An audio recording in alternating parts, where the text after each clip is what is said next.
The Krewe of the Morningstar doesn't open at 10. It wakes. And some mornings it remembers more than it should. Welcome to Tongue of the Serpent, a Southern Gothic horror podcast where magic smells like sandalwood, and the line between alive and awake blurs before breakfast. Today's story is a slice of life.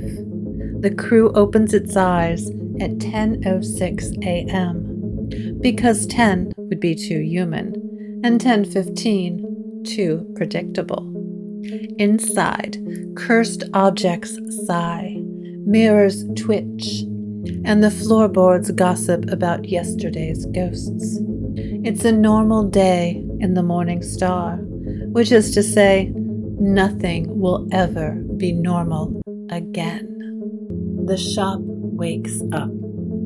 The Krewe of the Morningstar opened its eyes at 10:06 a.m., as it always did. Not 10, no, that would be predictable. And 10:15? Too human. But 10:06?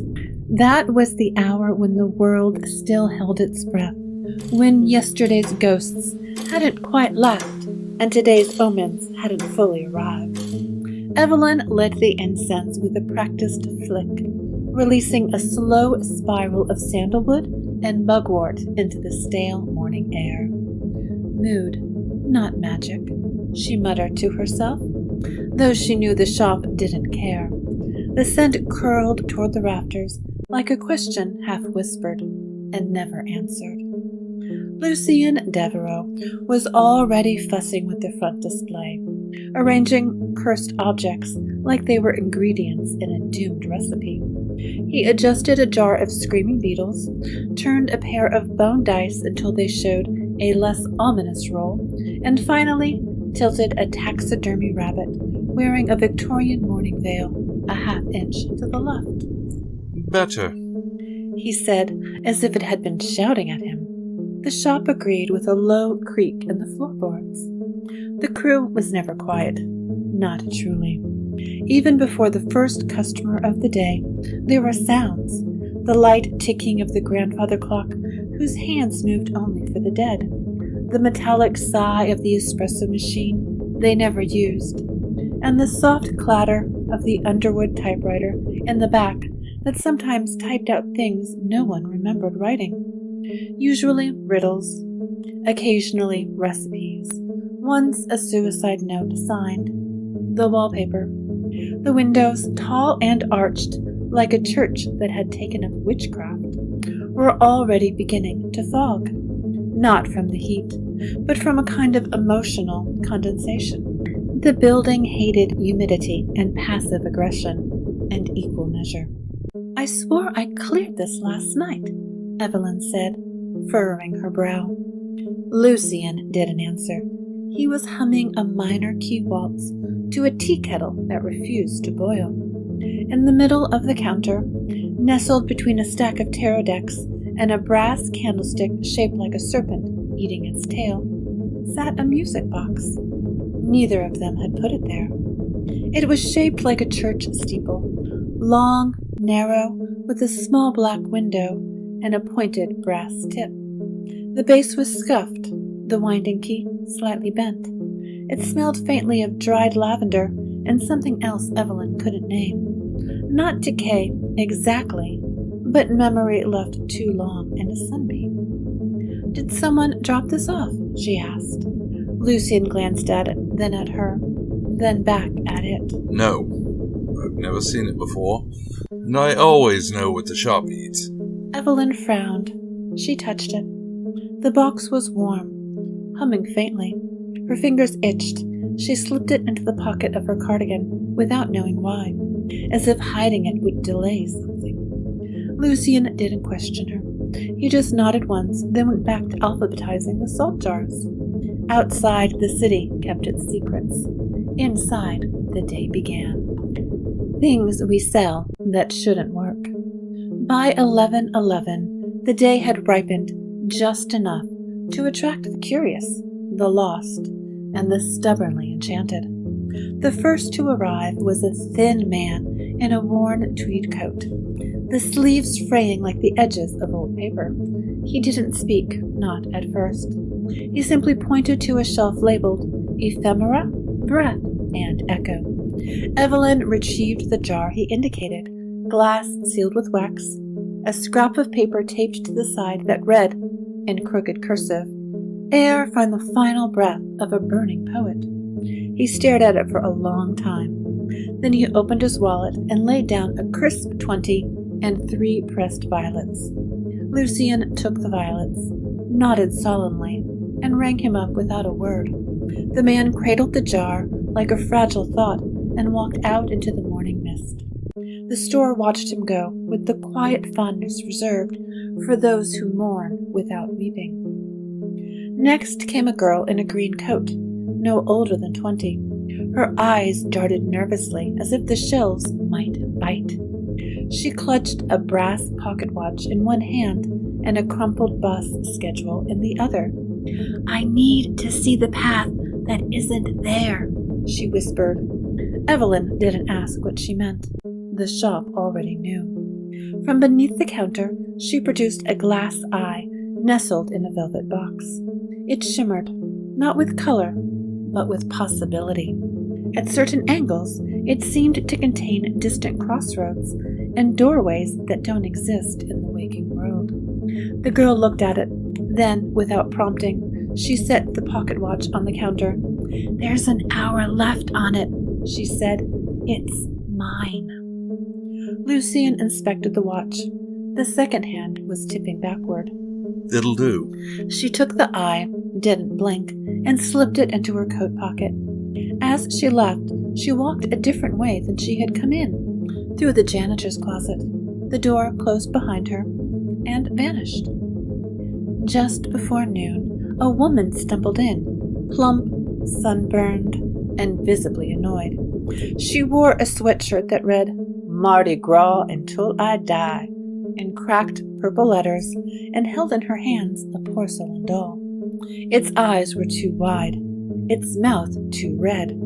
Its dress was stitched from something that might have been feathers. It radiated the kind of psychic pressure typically reserved for forgotten hospitals and unsent love letters. "I bought this here last week, and I'd like a refund," she said. Evelyn raised an eyebrow. That doll wasn't meant to leave. Well, it did. And the crows in my neighborhood have started spilling things in my lawn clippings. Lucien gently took the doll and placed it on the counter. Its head slowly turned to face the woman. She flinched. "You can't return something with unfinished business," Evelyn said. "It needs closure first." The woman blinked. "Closure?" "Write it a letter." Lucien suggested. "Apologize, or confess, or thank it. Then maybe it'll sleep." The woman didn't understand, but she took a pen from the cup near the register. She wrote until her hand cramped. The doll never blinked. Later, a couple entered, holding hands too tightly, speaking in whispers. They asked for a fertility charm. Evelyn nodded, led them to a shelf of carved stones and braided ribbons. But something shifted. The woman looked at a cracked hourglass instead. Its sand was black and slow. "This one," she said. Lucien hesitated. "That's not a charm. It's a reckoning." The couple exchanged a glance, took it anyway, paid an exact change, and silence. They left, holding hands still, but looser this time, more tender, more resigned. Each customer carried a story they didn't quite know they were telling. Each item left with someone who needed it, even if they didn't know why. And the crew of the Morningstar, like all old things that remember too much, simply kept the register open and the windows slightly fogged. Ghoul problems and frog dreams. The front door slammed open as if it had just been insulted.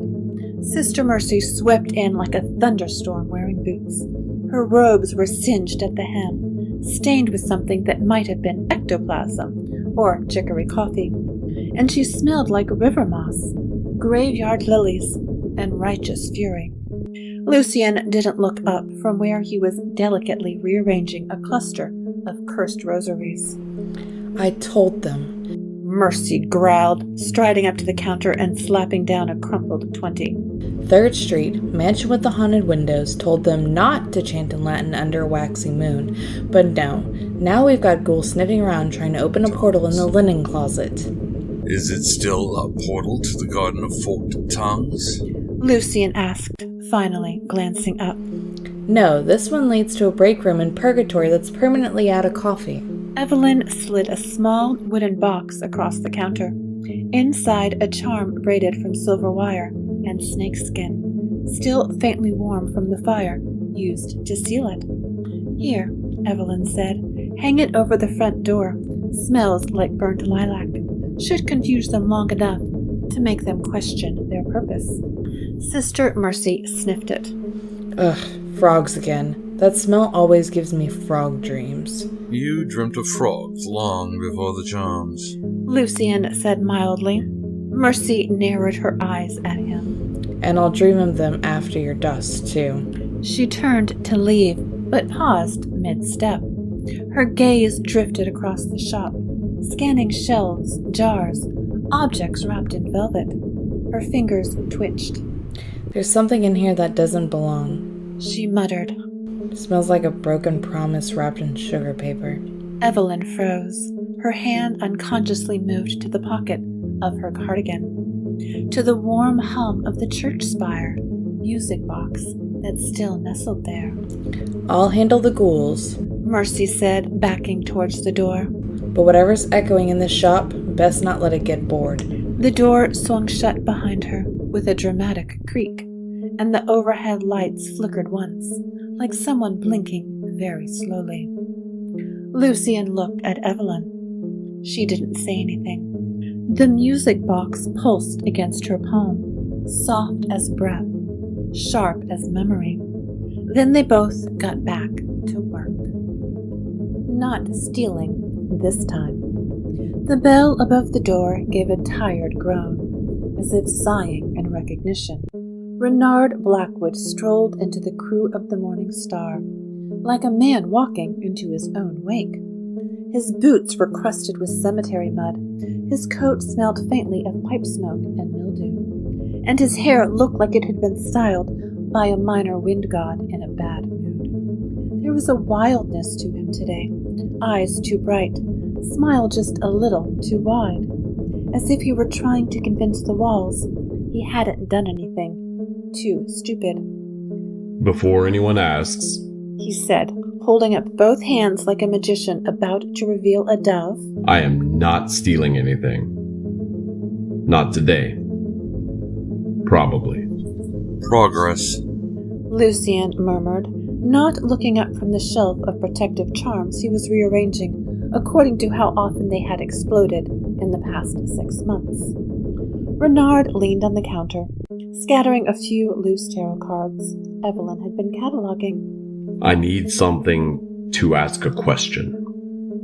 Underground. St. Rock again? Evelyn asked, not bothering to hide her concern. Yeah, the crypts are twitchy. He scratched the back of his neck. There's a song down there. Not one you hear exactly. More like a vibration in your teeth. Not to me, through me. Like I'm the instrument and someone's playing a hymn they forgot how to finish. Lucien finally turned, studying him the way a tailor studies a fraying seam. You want protection or permission? Renard hesitated. Both. Lucien nodded. From behind the counter, he withdrew a small charm, 2 strands of knotted thread tied around a lump of old grave wax. Sealed in a tiny glass locket, it pulsed faintly, like a heartbeat long forgotten. This will keep the voices from finishing their sentences. Lucien said. But it won't stop them from asking the question. I'll take my chances, Renard said, pocketing it. Evelyn stepped around the counter and handed him a sandwich wrapped in butcher paper. Peanut butter and black salt, she said. It'll keep you grounded. Renard grinned. You really do love me. No, she replied, but I hate seeing you possessed. It throws off our inventory system. He laughed and reached to ruffle her hair. His hand brushed the front of her cardigan instead, touched the lump in her pocket, the music box.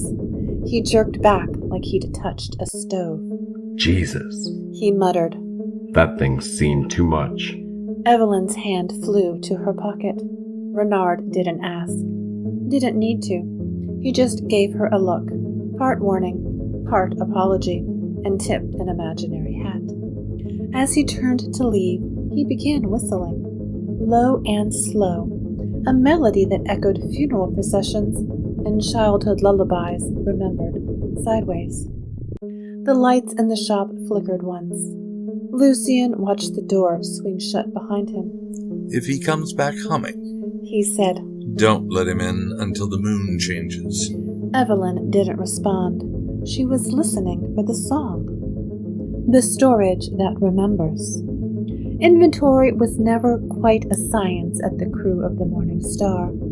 Some items refused to be listed. Others changed categories on their own. Once, a cursed compact insisted it was an heirloom of joy until it cracked in half and started shrieking again. But Evelyn kept at it. She liked patterns, even the broken ones. She sat cross-legged on the floor of the back room, surrounded by dusty ledgers and ink that sometimes bled sideways. She traced her finger down an old record book, its pages yellowed and waxy, and there it was. Music box, spire-shaped, sold 3 months ago. Buyer name, illegible. Payment method, a bone ring and something unsaid. Signature, none. Shadow, refused to stay attached. Evelyn stared at the line. She didn't remember the transaction. Neither did Lucien, and yet the entry was in her handwriting.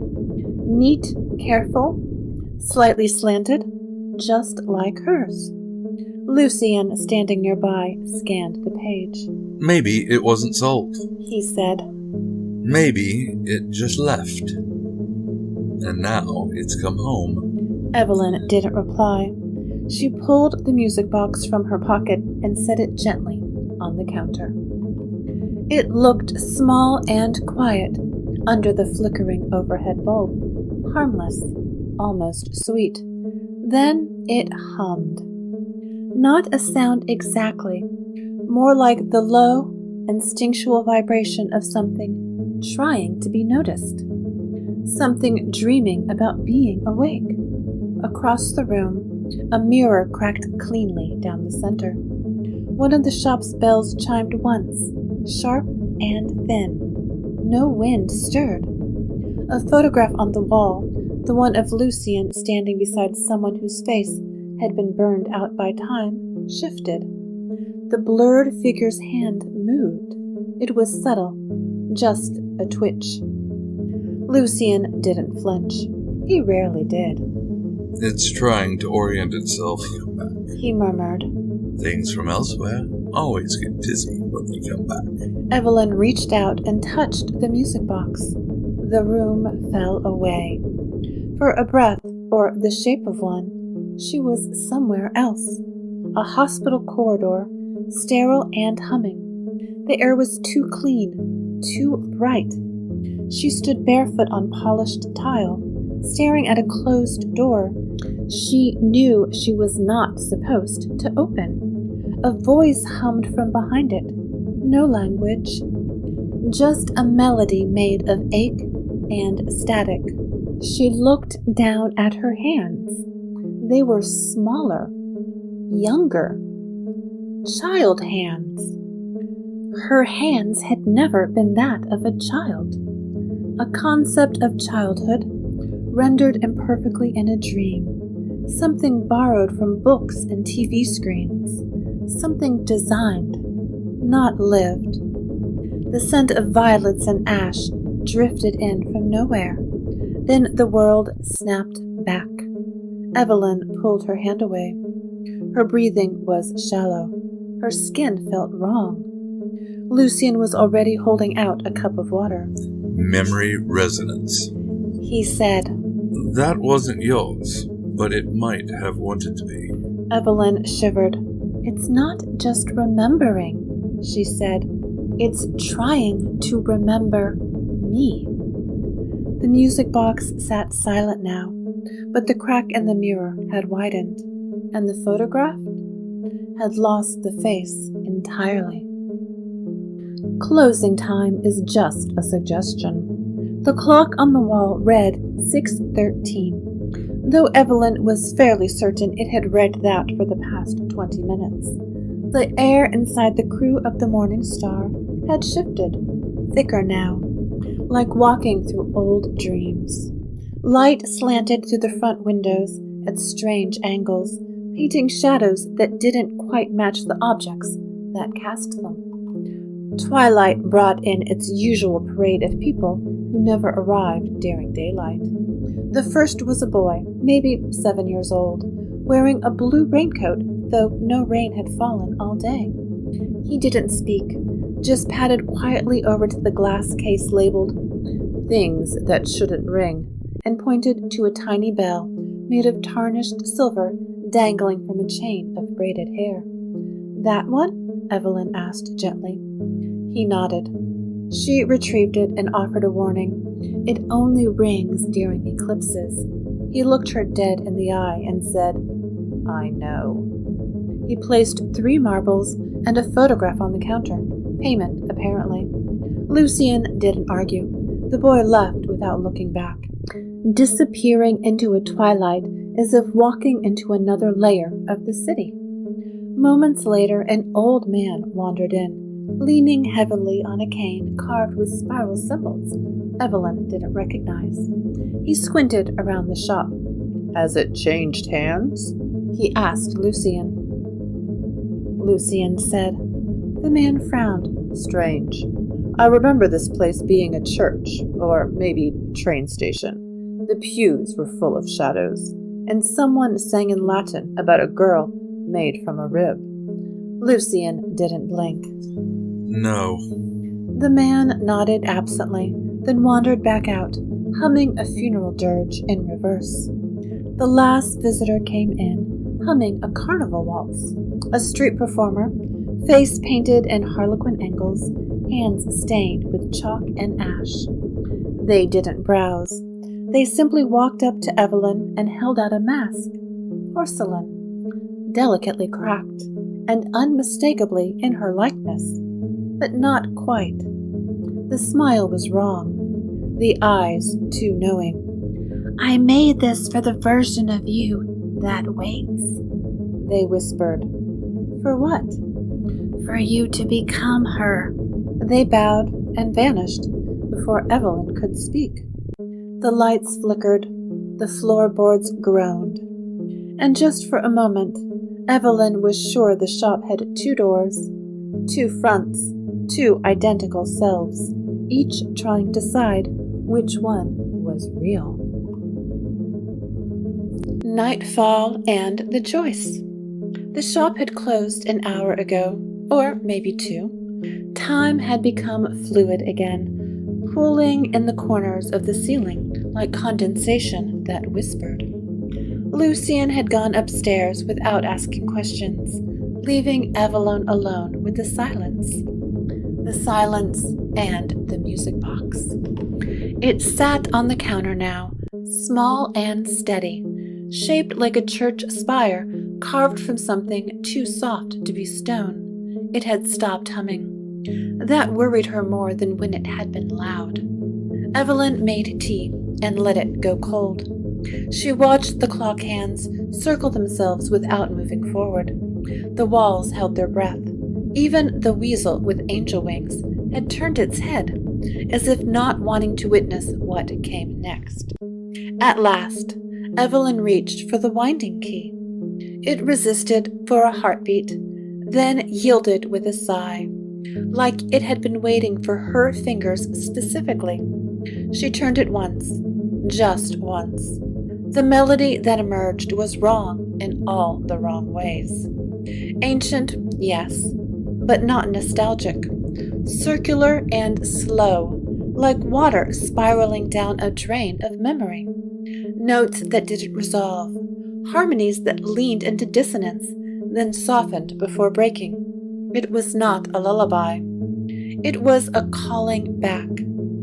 She didn't fall asleep, but she fell through something. Her vision shifted, not forward, not backward, but sideways. She saw herself from behind, older, still Evelyn, but softened. Edges worn by time and tenderness, her hair longer, her coat a darker red. She was walking away from something that crackled and smoked, something that may have once been a person, or a choice, or a life. The fire didn't burn hot. It burned true. Evelyn watched her older self disappear into a hallway of light. Then she was back in the shop. The music box clicked open. Inside, on a folded piece of sepia paper, was a message. You returned what was never yours. Thank you.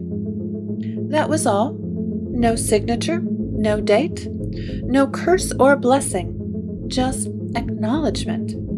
The store exhaled, soft, deep, and strange. A shadow that had been loitering in the upper corner of the room detached gently from the ceiling, stretched once, and slid into the wall like smoke drawn back into a chimney. Evelyn didn't move. She simply closed the music box and turned off the lights. Everything back in place. The next morning, the shop opened at 10:06. Of course it did.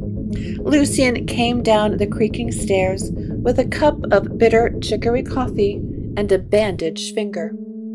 He claimed he cut himself shaving, though Evelyn suspected the shaving mirror finally had enough of his smirking. Evelyn was already at the counter, flipping through the ledger, page after page, blank. No mention of the music box, no record of its arrival, or return, or the purchase 3 months prior by the woman with no name and no shadow. Even the handwriting from the day before, hers, was gone. Lucien leaned over her shoulder. Gone? She nodded. He sipped his coffee, shrugged. Sometimes the store gives things back. Sometimes it keeps them. Evelyn closed the book gently, fingers resting on the cover like it might purr or sigh. And sometimes, she said, it teaches you to forget what you didn't know you needed to remember. The incense didn't light properly that morning. The espresso machine hissed at an empty cup. One of the salt jars had unscrewed itself overnight, forming a protective circle around the register. Lucien didn't comment. The weasel with angel wings had moved again. Its glassy eyes now pointed toward the front door, as if waiting for someone, or something, or simply watching the threshold in case the morning forgot to begin properly. Evelyn adjusted a stack of wishbones. Lucien rearranged the hexed coins. A breeze stirred the edges of the curtain that separated the front room from the back, though no door had opened and no wind blew. Everything was back in place, except that it wasn't. But the crew of the Morningstar had never required perfect symmetry, only intent, and a willingness to open the door again. The ledger's clean now.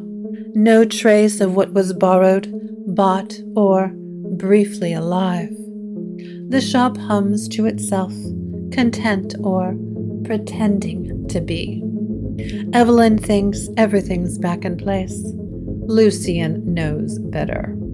And the crew of the Morningstar? It just waits for someone to turn the key again. You've been listening to Tongue of the Serpent, written and created by Loveday Funk. Wilson Revell is the voice of Lucien Devereaux. Miranda Funk is the voice of Sister Mercy, and Jared Savoy is the voice of Renard Blackwood. If the story followed you home, light a candle, but only if you're ready for something to answer.